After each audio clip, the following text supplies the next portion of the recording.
வணக்கம். என் பெயர் சபினா பானு. இது என் கதையின் தொடக்கம். நான் ஒரு பெரிய நகரத்தில் இருந்தேன். நான், என் அப்பா, அம்மா. அப்பொழுது எனக்கு 5 வயது இருக்கும்போது நடந்தது இது. அது எனக்கு இன்னும் ஞாபகம் இருக்கின்றது. அந்த பெரிய நகரங்களில் இருள் நேரங்களில் ஆயிரக்கணக்கான விளக்குகள் அந்த நகரத்தில் வெளியே இருந்து பார்க்கும்போது கனவு நகரம் போல் தோன்றும். உயரமான கட்டிடங்கள், பெரிய பெரிய மாளிகைகள், விலை உயர்ந்த கார்கள், பணத்தில் மிதக்கும் மனிதர்கள் எல்லாமே அங்கு இருக்கின்றது. அது எல்லாம் பார்க்கும்போது இப்படி ஒரு வாழ்க்கை வாழக்கூடாதா என்று சிறு வயதிலிருந்தே நினைத்ததுண்டு. ஆனால் அதுதான் என் வாழ்க்கை எதிர்ப்பாக தோன்றியது என்று அப்போது தெரியாது. ஆனால் அந்த நகரத்தில் பிரபலமான விளக்குகளுக்கு பின்னால் ஒரு இருட்டு கதை மறைந்து கிடக்கின்றது. இது அப்படிப்பட்ட கதைதான். என் பெயர் சபினா பானு. இன்றே சொல்லப் போகின்ற கதை என் வாழ்க்கை கதைதான். என் அப்பா ஒரு பெரிய கம்பெனியில் வேலை பார்த்தார்கள். அந்த கம்பெனி உரிமையாளரின் பெயர் அக்பர் ஷேக். அன்றொரு காலத்தில் அவர் சாதாரண மனிதன்தான். பல தொழில்கள் ஆரம்பித்தார்கள். அதில் அனைத்தும் நஷ்டத்தில்தான் முடிந்தது. ஆனால் திடீரென்று அவருடைய வியாபாரம் வளர ஆரம்பித்தது. பணம் அவருடைய வீட்டில் வெள்ளம் போல் வந்து கொட்டி கொண்டிருந்தது. வெளிநாட்டிலும் அவருடைய வியாபாரம் வளர்ச்சி பெற்றது. அன்றது நாள் பெரிய லாபம் கிடைத்தது கொண்டது. அவர் ஒரு பெரிய விருந்து வைத்தார். அந்த நாளில்தான் முதல் முறையாக எங்கள் அப்பா என் அம்மாவிடம், நீயும் என்னுடன் விருந்துக்கு வா, மற்றவர்கள் மனைவியும் வருவார்கள் என்று சொன்னார். என் அம்மா அப்படிப்பட்ட நிகழ்ச்சிக்கு செல்ல விரும்பாதவர். அம்மா எங்கும் வெளியே செல்ல மாட்டார்கள். அவர்களுக்கு வீடு மட்டும்தான். அதிகமாக யாரிடமும் பேச மாட்டார்கள். அமைதியாகத்தான் இருப்பார்கள். ஆனால் அப்பாவின் வற்புறுத்தலால் அந்த விருந்துக்கு வந்தார்கள். அங்குதான் முதலாக அக்பர் ஷேக்கை, எங்கள் அப்பாவை விட வயது அதிகமாக இருந்தது. அவர் என் அம்மாவை பார்த்தார்கள். எங்கள் அம்மா மிகவும் அழகானவர், ஆனால் எளிமையானவர்கள். அதிக அலங்காரம், அதிக ஆடம்பரம் எதுவும் இல்லை. அந்த எளிமைதான் அக்பர் ஷேக்குக்கு மிகவும் கவர்ந்தது. அந்த விருந்து மிகவும் ஆடம்பரமாக இருந்தது.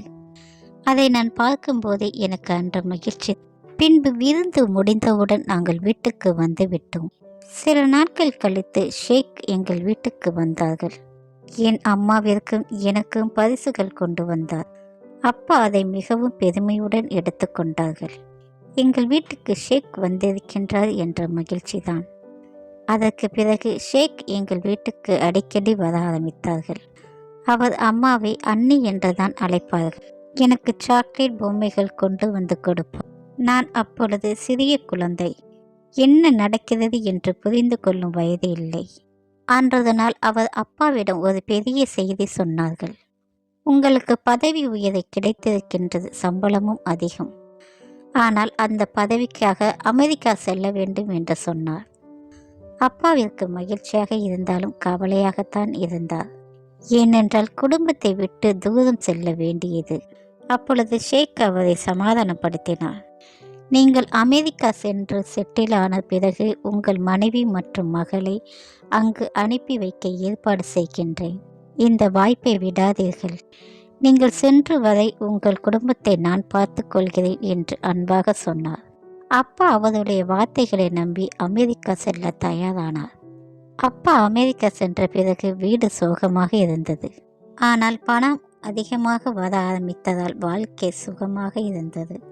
ஆனால் அந்த நேரத்தில் ஷேக் அடிக்கடி வீட்டுக்கு வந்து எங்கள் அம்மாவை பார்த்து போவார். அம்மாவுடன் சில நேரம் பேசுவார்கள். ஆனால் அம்மாவிற்கு அந்த முகத்தில் அந்த சந்திப்புகளை மகிழ்ச்சியாக இருந்தது போல் தெரியவில்லை. சில சமயம் அவர் சென்ற பின்பு அம்மா கோபமாக இருப்பார்கள். அதில் முகத்தில் நன்றாக. சில நேரங்களில் அவர் பேசும் வார்த்தைகள் அம்மாவிற்கு கோபத்தை ஏற்படுத்தியது போல் இருந்தது. ஆனால் அம்மா அதை வெளியே காட்டாமல் அமைதியாக இருந்தார்கள். 2 வருடம் கழித்து அப்பா அமெரிக்காவிலிருந்து வீட்டுக்கு வந்தார்கள். அவர் அக்பரிடம், எனக்கு குடும்பத்திலிருந்து தூரமாக இருக்க முடியாது, என்னை மீண்டும் நாட்டுக்கு மாற்றுங்கள் என்று கேட்டார். அக்பர் ஷேக்குக்கு முதலில் விருப்பமில்லை. ஆனால் இறுதியிலேயே அவர் வேறொரு மாநிலத்துக்கு கிளைக்கு மாற்றினார். வேலைக்கு சென்று 3 மாதம் கழித்து ஒரு செய்தி அந்த செய்தி எங்கள் வாழ்க்கையை முற்றிலும் மாற்றியது. அப்பாவிற்கு ஒரு ஆக்சிடென்ட். அப்பாவின் நிலைமை மிகவும் சோகமாக இருந்தது. அந்த செய்தியை கேட்டதும் அம்மா முற்றிலும் உடைந்து போனார்கள். அவர் மருத்துவமனைக்கு கொண்டு செல்லப்பட்ட அந்த நேரத்தில்தான் அக்பர் ஷேக் அவருக்கு உதவி செய்ய சிகிச்சை செய்தார்கள். ஆனால் எந்த பலனும் கிடைக்கவில்லை. அப்பா இறந்து விட்டார்கள். 2 வருடங்கள் கழித்தும் கம்பெனி எங்கள் வீட்டை காலி செய்ய சொல்லவில்லை. அப்பாவின் சம்பளமும் தொடர்ந்து வந்தது. ஆனால் 3வது வருடம் ஆரம்பிக்கும் போதே எல்லாம் மாறிவிட்டது. சம்பளம் நிறுத்தப்பட்டது. வீட்டை காலி செய்ய நோட்டீஸ் வந்தது.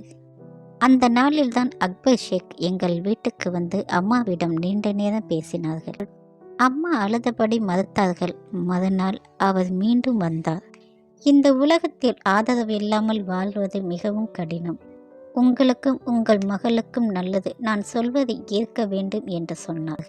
இறுதியில் அம்மா சம்மதித்தார்கள். அவர்கள் என்னை பற்றி சற்று யோசித்தார்கள். அம்மா சம்மதித்தார். அவர் அக்பர் ஷேக்கை திருமணம் செய்தார்கள். ஆனால் அந்த திருமணம் அம்மாவிற்கு மகிழ்ச்சியை தரவில்லை. அவர் அடிக்கடி ஒரு வார்த்தை சொல்வார், உன் அப்பா இயல்பாகவே இறக்கவில்லை, யாரோ அவரை கொன்றார்கள். நான் அப்பொழுது சிறு வயது. அந்த வார்த்தையின் அர்த்தம் புரியவில்லை. அம்மா அக்பர் ஷேக்கை திருமணம் செய்தபோது எனக்கு வயது 7. அதன் பிறகு 8 வருடங்கள் அவர் உயிருடன் இருந்தார். அன்றது நாள் திடீரென்று மூளையில் இரத்த கசிவு ஏற்பட்டு அவர் இறந்து விட்டார். அம்மா இறந்த பிறகு எனக்கு உலகத்தில் ஒரே ஆதரவு அக்பர் ஷேக் மட்டும்தான். நான் வளர்ந்த பிறகு அக்பர் ஷேக்கிடம் இருக்க எனக்கு பிடிக்கவில்லை. ஆனால் வேறு எங்கு செல்வதும் எனக்கு தெரியவில்லை. அதனால்தான் அங்கிருக்க சம்மதித்தேன். மருத்துவக் கல்லூரியில் படித்து மருத்துவராக வேண்டும் என்று எனது கனவு கண்டேன். அவர் என் கல்வி செலவுகளை ஏற்றுக்கொண்டார். வாழ்க்கை மெதுவாக முன்னேற்றி கொண்டிருந்தது. அன்றைய நாள் அவர் என்னிடம் ஒரு வித்தியாசமான கேள்வி கேட்டார்கள். என் நண்பனுக்கு என் வயது இருக்கும். அவன் பணக்காரன், நல்ல வசதியாக இருக்கின்றான். பல ஆண்டுகள் அவன் தொழிலை பற்றி பார்த்து கொண்டதால் திருமணத்தை பற்றி நினைக்கவில்லை. இப்பொழுதுதான் திருமணம் செய்து கொள்ளலாம் என்று நினைக்கிறான். அதை பற்றி நீ என்ன நினைக்கிறாய் என்றார்கள். எனக்கு புரியவில்லை. ஆனால் சும்மா அவர் வயது அதிகமில்லை என்று சொன்னேன். அந்த பதிலை கேட்டதும் அக்பர் ஷேக் மிகவும் மகிழ்ச்சியானார். சில நாட்கள் கழித்து அவர் ஒரு காகிதத்தில் கையெழுத்து வாங்கினார். அது நிக்கா பத்திரம். அப்பொழுது எனக்கு அன்று தெரியவில்லை. அன்று அக்பர் ஷேக் என்னிடம் வந்து நீ மணப்பெண் போல் அலங்காரம் செய்து கொள் என்றார். அப்பொழுது எனக்கு புரியவில்லை. நான் அதிர்ச்சியாக என்னவென்று கேட்டேன். உனக்கு திருமணமாகிவிட்டது. அன்று நீ கையெழுத்து போட்டது நிக்கா பத்திரம்தான். இன்று மாப்பிள்ளை உன்னை பார்க்க வருகின்றார் என்றார். எனக்கு மாப்பிள்ளை பார்க்க கூட வாய்ப்பு கிடைக்கவில்லை. ஒரு வாரம் கழித்து எனக்கு வரவேற்பு நிகழ்ச்சி நடந்தது. அன்று இரவுதான் மணப்பெண்ணாக அறையில் உட்கார்ந்திருந்தேன். மாப்பிள்ளைக்காக காத்திருந்தேன். அவர் வந்து என் முகமுடியை எடுத்தார். அந்த நொடியில்தான் என் இதயம் நின்று போனது போல் ஆனது. என் கண்முன் நின்றிருந்தவர் முகமது. அவர் அக்பர் ஷேக்கின் நண்பன் மட்டும் இல்லை, தொழில் அவருடன் பிசினஸ் பார்ட்னர். நான் அவரை அங்கிள் என்றுதான் அழைப்பேன். இப்பொழுது அவர் வயது 50 இருக்கும். அந்த இரவே நான் உடைந்து போனேன். ஆனால் வாழ்க்கையை நான் என்னை பலமாக மாற்றிவிட்டேன். நான் ஒரு முடிவு எடுத்து விட்டேன். என் வாழ்க்கையை அளித்தவர்களை நான் பழி செல்ல வேண்டும் என்று. மெதுவாக நான் முகமதுவை நம்பிக்கை பெற வைத்தேன். அவன் மிகவும் என்னை காதலிக்க ஆரம்பித்தான். அதை நான் பயன்படுத்தி அவனுடன் சொத்துக்கள் சிலவற்றை என் பெயரை நான் மாற்றிக்கொண்டேன். சில வருடங்கள் கழித்து முகமது இறந்தார். அப்பொழுதுதான் உண்மை தெரிய வந்தது. அவருக்கு ஏற்கனவே மனைவி, குழந்தைகள் இருந்தார்கள். அவர்களை நான் பார்த்ததும் அதிர்ச்சி அடைந்தேன். அவர்கள் அமெரிக்காவிலிருந்து வந்ததும் எல்லா சொத்துக்களையும் எடுத்துக்கொண்டார்கள். எனக்கு கிடைத்த ஒரு வீடு, சில பணம், சில நகைகள் மட்டும்தான். அந்த சம்பவங்கள் 6 வருடங்கள் ஆகிவிட்டது. நான் மீண்டும் திருமணம் செய்து கொள்ளவில்லை. என் மனம் அமைதி இல்லாமல் இருக்கின்றது. சில நேரங்களில் நான் காரை ஓட்டி நகரம் முழுவதும் சுற்றி கொண்டிருப்பேன். இந்த உலகத்தில் எங்காவது எனக்கு அமைதி கிடைக்கும் என்று நினைத்து. ஆனால் இன்னும் கிடைக்கவில்லை. என் வாழ்க்கை ஒரு அலையில் தெரிந்த இலை போல் ஆகிவிட்டது. காற்று எங்கு அடிக்கின்றதோ நான் அங்கு போகின்றேன். இதுதான் என் கதை. பிரம்மாண்ட நகரத்தில் பிரகாசமான விளக்குகள் பின்னால் மறைந்து கிடந்த ஒரு பெண்ணின் கதை. சபினா பானுவின் கதை. இது போன்ற கதைகளை தொடர்ந்து கேட்க லைக் செய்யுங்கள். உங்கள் எண்ணங்களை கமெண்டில் சொல்லுங்கள். இது போன்ற கதைகளை தொடர்ந்து கேட்க சப்ஸ்கிரைபர் செய்யுங்கள். நன்றி, வணக்கம்.